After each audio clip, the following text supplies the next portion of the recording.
안녕하세요. 오만사입니다. 제게는 언니가 2명이 있습니다. 큰언니와 작은언니가 있어요. 큰언니와 작은언니는 어떻게 한 뱃속에 나온 자매냐고 할 정도로 서로 유전자가 달라 보였습니다. 큰언니가 엄마한테 여러 번 물었을 정도였죠. 엄마, 나 진짜로 엄마 딸 맞아요? 혹시 다른 데서 좋은 거 아니에요? 엄마는 그럴 때마다 웃기다면서 그래, 너 좋은 거 인지 알았냐?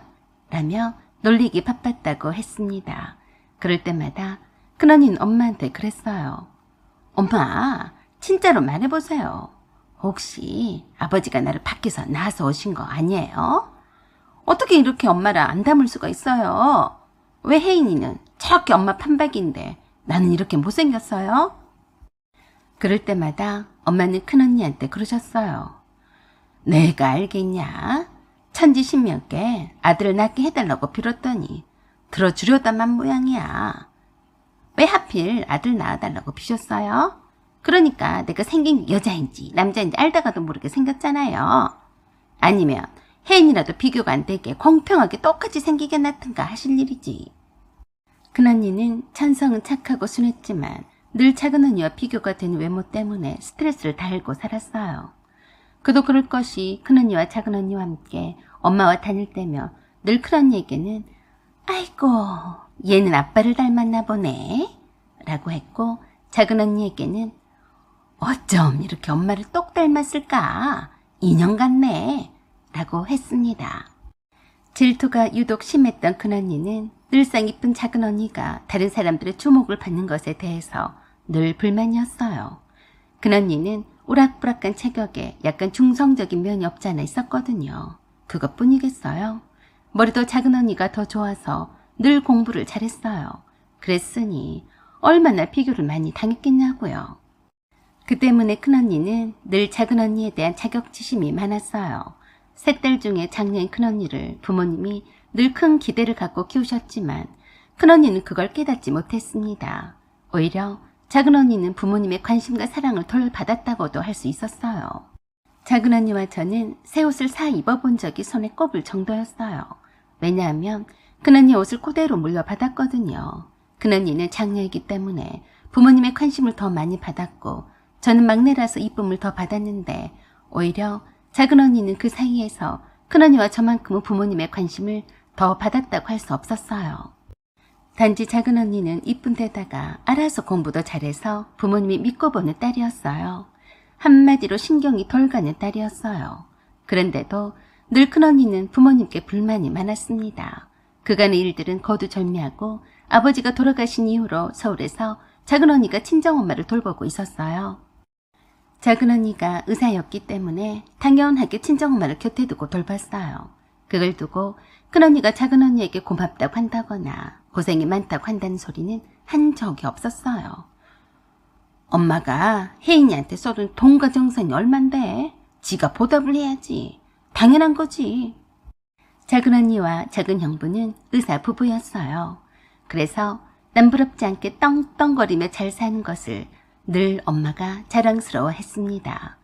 늘 친정 가족들이 모이면 그러셨어요. 난 진짜 혜인이가 신기해. 내가 혜인이는 스스로 달아서 잘하니까 신경도 안 썼는데도 저렇게 혼자서 잘 자랐으니 말이다. 정말 그랬어요. 엄마는 장녀가 잘 되어야 동생들도 잘한다며 늘 그러니까 동생들의 모범이 되기를 바라셨어요. 그래서 학원이란 학원은 종류별로 다 보냈었고 큰언니가 국민학교 다닐 때에는 엄마가 거의 큰언니 반에 함께 등교를 해서 살다시피 하며 치맛바람도 장난 아니게 일으키고 다니셨대요. 그런데도 불구하고 큰언니는 엄마한테 불만이 많았어요. 그 비슷한 작은언니 의대 학비를 대주면서도 큰언니가 유학을 가는 것에 반대한다는 거였어요. 집안 형평상 보내줄 수 없는 사실을 알았음에도 그런 억지를 부렸어요. 그냥 그랬던 것 같았어요. 큰언니 입장에서는 모든 면에서 큰언니보다 뛰어난 작은언니를 보면서 핑곗거리가 필요했나 보더라고요. 자기 자신 못난 것이 아니라 그저 운이 없고 재수가 없어서 부모가 신경을 덜 써줘서 그런 거라고요. 작은언니가 좀 더 풍족하게 산다는 이유로 친정엄마를 그동안 모시며 살았는데 드디어 구순이 다 된 친정엄마가 위독하다는 연락과 함께 임종이 가까이 왔으니 빨리 서둘러서 서울로 올라오라고 연락이 왔습니다. 저희 세 자매는 서로가 서로 다른 지역에 떨어져서 살고 있었어요. 가장 먼 거리 지방에서 살고 있던 사람은 큰언니였어요. 저는 친정엄마가 임종 임박했다는 소식에 만사 제치고 바삐 달려가고 있는데 큰언니한테서 전화가 왔어요. 승혜냐? 너 어디냐? 언니, 지금 거의 다 도착했어. 언니는 어디만큼 왔어? 나 아직 출발 못했어. 왜? 왜긴 왜야.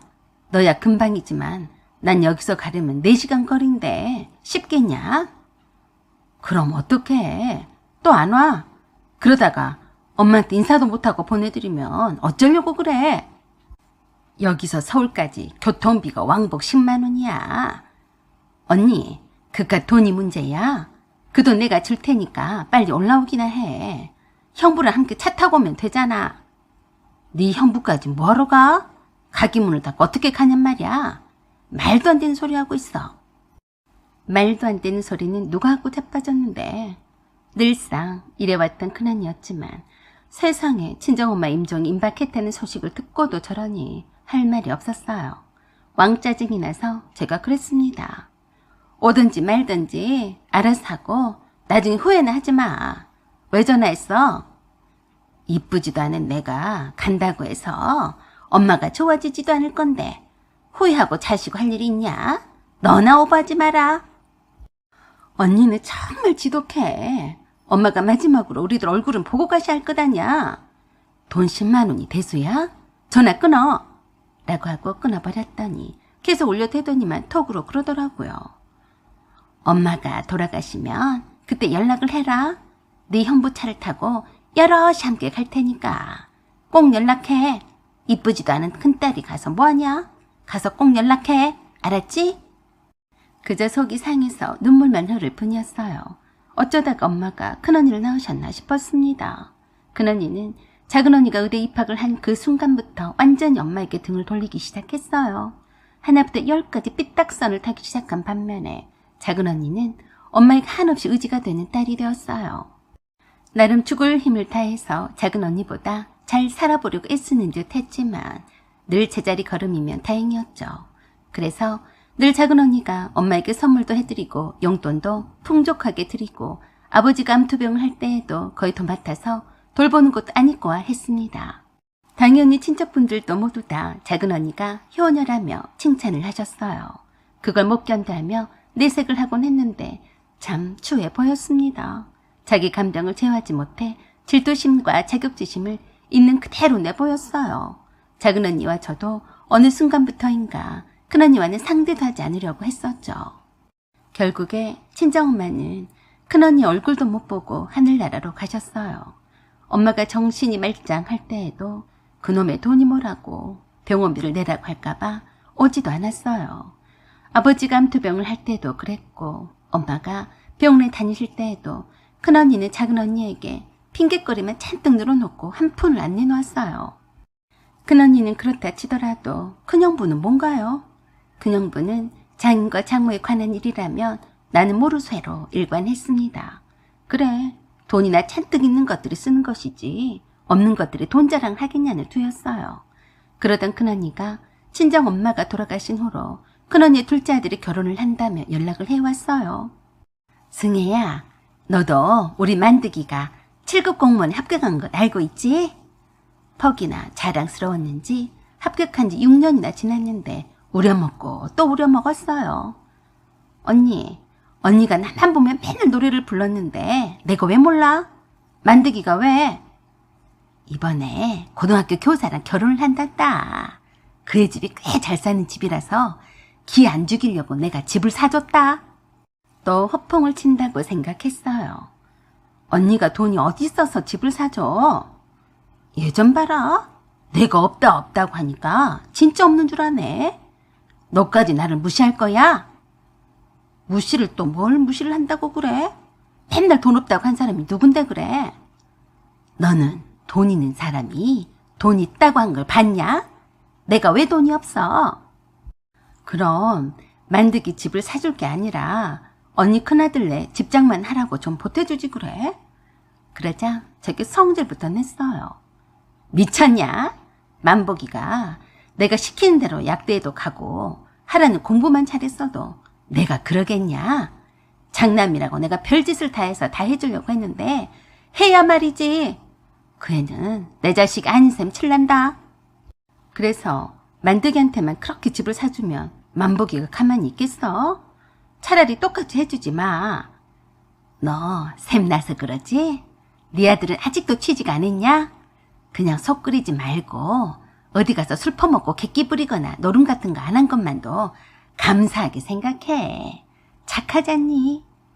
또 그 레파토리였어요. 약사인 제 큰딸의 근황은 전혀 묻지도 않고 늘 7급 공무원 시험에 합격한 만덕이 자랑을 할라치면 그보다 못한 것 같은 제 아들을 소환해서 걱정해주는 듯 하면서 내리깔았습니다. 이러니 친언니라도 정이 떨어지죠. 그래서 제가 웬만하면 큰언니 앞에서 자랑을 안 하려고 입 다물고 있었는데요. 짜증이 나서 속이나 터지라고 보기 좋게 한마디 했어요. 언니, 내 아들 참 착하고 참하지. 언니도 알란 거 몰라? 우리나라에서 최고로 알아준 로펌에 들어갔어. 그랬더니 웃기고 있다며 그랬습니다. 아, 그새 또 취직을 했네. 경리나 사무원으로 들어갔냐? 아니, 변호사야. 뭐? 변호사? 장난치지 마. 네 아들이 공부 못한다고 그랬었잖아. 언니는 공부 잘한 사람들이 자기가 공부를 잘한다고 자랑하는 거 봤어? 뭐? 목소리까지 떨려가며 내 아들이 변호사로 로펌에 들어갔다는 사실에 바들바들 떠는 것 같았어요. 거기가 어디 로펌이라고? 왜? 내 말이 진짜인가 확인해 보려고 그래? 아, 아니. 엄마 임종시에는 교통비 단돈 10만 원이 아까워서 벌벌 떨던데 만덕이가 부잣집 딸과 결혼을 한다니까 집을 사줘? 그러자 아무 말도 못하고 바로 끊어버렸어요. 입에서 바로 육두문자가 나오려고 했어요. 진짜로 엄마의 핏줄이 맞는지 유전자 검사까지 해보고 싶더라고요. 그들은 뻔뻔하게 조카를 시켜서 조카의 결혼 척접장을 다 돌려댔어요. 그래도 조카의 결혼식이라 작은 언니와 저희 식구들도 총 출동했는데요. 어째 좀 만복이 저의 얼굴이 어두웠어요. 반면에 큰언니는 만덕이를 앞세워서 좋아 죽고 못 살더라고요. 만복이는 결혼 6년째인데도 집 한 칸을 장만을 못했는데 만덕이에게 집을 사줬으니 안 그러겠어요? 그래도 그런가 보다 했습니다. 친언니이지만 남보다 못한 남의 가정사에 무관심했어요. 그리고 수년이 지났습니다. 부모님이 돌아가신 이후로는 큰언니와 연락할 일이 없어서 하지 않고 지냈는데 뜬금없는 소식을 접했습니다. 지방의 어느 대학병원 업무가라면서 연락이 왔어요. 여기 병원인데요. 혹시 김승옥 씨 동생인 김승희 씨인가요? 네, 전데요. 무슨 일이죠? 네, 김승옥 씨가 독거노인이라서 구청에서 자주 지켜보는 어른인데요. 지금 급히 수술도 해야 하고 하는데 자녀분들이 연락이 안 되네요. 네? 그럴 리가요. 아들이 둘이나 있는데 무슨 소리예요? 그게요. 큰아들과는 서로 연락을 끊고 산 지가 오래되었다는데 연락을 드렸더니 서로 인연을 끊었다면서 잘 사는 작은아들한테 연락을 하라고 하는데요. 네, 작은아들이 7급 공무원이에요. 그쪽에다 하시면 되죠. 그래서 다닌다는 시청에 연락을 해봤는데요. 퇴직을 했다더라고요. 기존 연락처로는 연락이 안 돼서 어르신한테 물었더니 의사인 여동생이 있다고 하시면서 김승희 씨에게 연락하면 올 거라고 해서요. 이게 뭔 소리? 큰언니와는 직접 통화도 어려운 처지라고 했어요. 그래서 제가 그랬습니다. 죄송하지만 제가 직접 달려갈 수 있는 상황이 아니에요. 여기는 거기까지 가는데 3시간 거리라고요. 제가 보호자가 아니니까 두 아들과 며느리에게 다시 한번 연락해보세요. 황당하다는 듯이 그 사람이 제게 그랬어요. 제가 보기에는 두 아들이 있는데도 자꾸 김승희 씨를 찾는 걸 보면 오래도록 서로 왕래도 하지 않고 지내신 것 같습니다. 당장의 수술이 시급한 상황인데요. 어떻게 어르신 자녀분과 연락이 안 될까요? 그래서 전화를 끊고 큰언니의 큰아들이 만복이에게 전화를 했어요. 다행히도 제 전화를 받았어요. 자초지종을 얘기를 했더니 그러더라고요. 이모가 날 어떻게 생각하실지 모르겠지만 저 엄마랑 서로 안 보고 살고 있어요. 그냥 인연을 끊었다고 생각하시면 될 거예요. 만드기만 아들로 아시는 분인데요. 그래도 네 엄마야. 만드기가 연락이 안 돼. 만드기 그 자식 결혼 전에 만난 여자랑 헤어지지도 않고 2집 살림까지 했어요. 엄마가 재수 씨랑 결혼을 시키려고 억지로 집까지 사줘가면서 2집 살림까지 다 퍼줬어요. 한마디로 눈 감아준 거죠. 만드기가 엄마의 하나밖에 없는 자랑이었으니까 결혼도 완벽하게 하고 싶었나 봐요. 그런 일이 있었어? 아마 만드기가 2집 살림 하는 것을 재수 씨한테 안 들키게 하려고 별짓을 다 했을 건데 별 수 있어요? 어떻게 꼬리가 안 잡혀요? 결국 이혼당하고 재수 씨 아버지가 힘 좀 썼는지 투서를 보내서 이래저래 공무원도 그만뒀다고 그러더라고요. 만복이는 큰언니와 만드기에 대해서 상당히 담담하게 말해주는데 그 말투 속에는 큰언니에 대한 그 어떤 애틋한 감정도 없어 보였어요. 그래도 엄마인데 당장에 수술을 해야 한다고 하잖니. 큰아들이 싫다고 작은아들한테 다 퍼줬는데 작은아들한테 연락을 하라고 하세요. 저도 만보기를 더 이상 설득을 할 수가 없어서 작은아들인 만드기를 찾아서 연락을 해보라고 했습니다.